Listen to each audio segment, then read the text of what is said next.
In history really lived Amadou Carrillo Fuentes, the Lord of the Skies, $25 billion. His enemies feared the sound of jet engines more than gunfire. Amadou Carrillo Fuentes wasn't just a drug lord. He was a one-man airline, Flying above the law with an empire that stretched beyond borders. They called him El Señor de los Cielos, the Lord of the Skies, because his fleet of private jets smuggled cocaine by the ton from Colombia to the US. He didn't just own planes, he owned the skies. Air traffic controllers, charter companies, even private airfields, all in his pocket. He pioneered ghost flights, where aircraft would vanish from radar, only to reappear over Arizona, loaded with drugs. While America's youth got addicted, Amadou was investing in oil companies, luxury resorts, and even hosting politicians in his private villas. His Mexico City mansion had a private runway. His car? A Rolls-Royce Phantom with gold door handles. His favorite party trick? A Boeing 727 turned into a flying nightclub. But vanity became his weakness.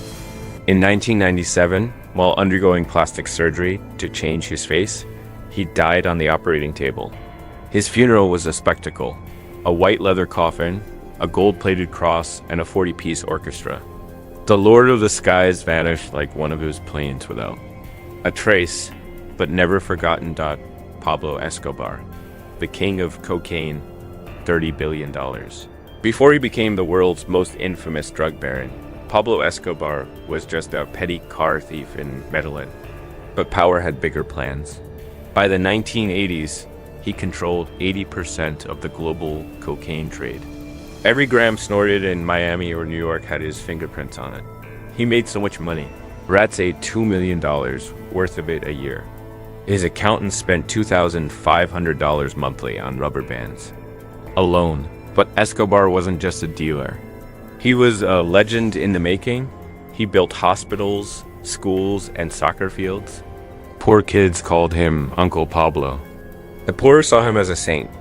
He bought loyalty with bricks and mortar. His estate, Hacienda Naples, looked like something out of a fantasy novel. Hippos in the zoo, life-size dinosaur statues, racing tracks, and private airstrips.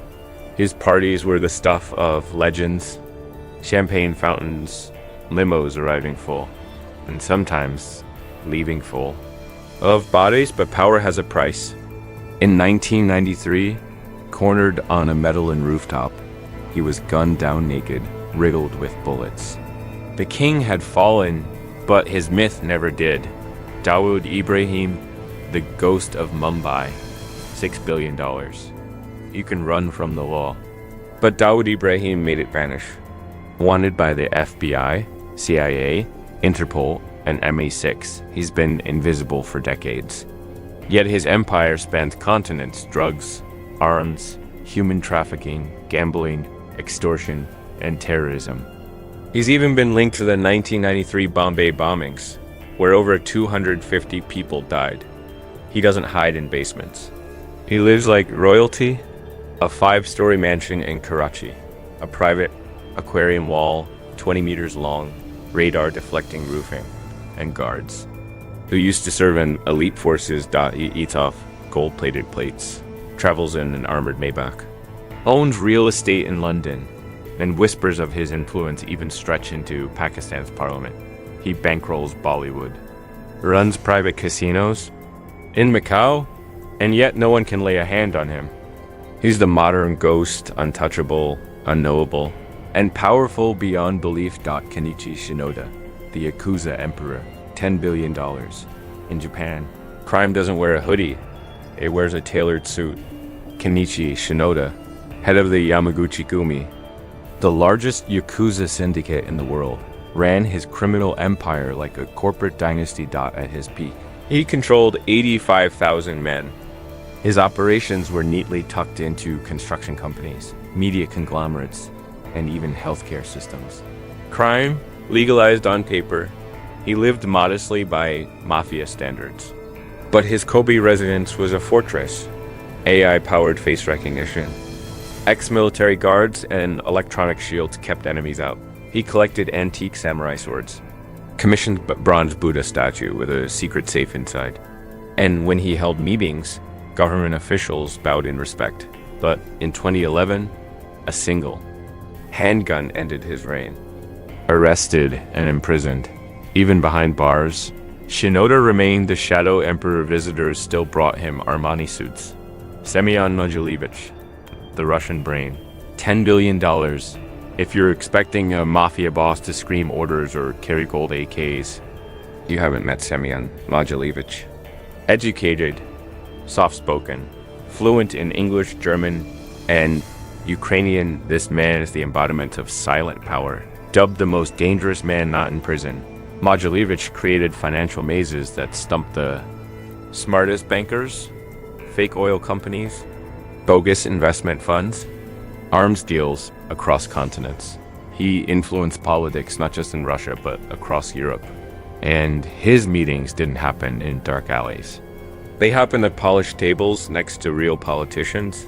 He lived in a Moscow mansion with a vault, a room and private shooting range. Drove a bulletproof Mercedes Maybach.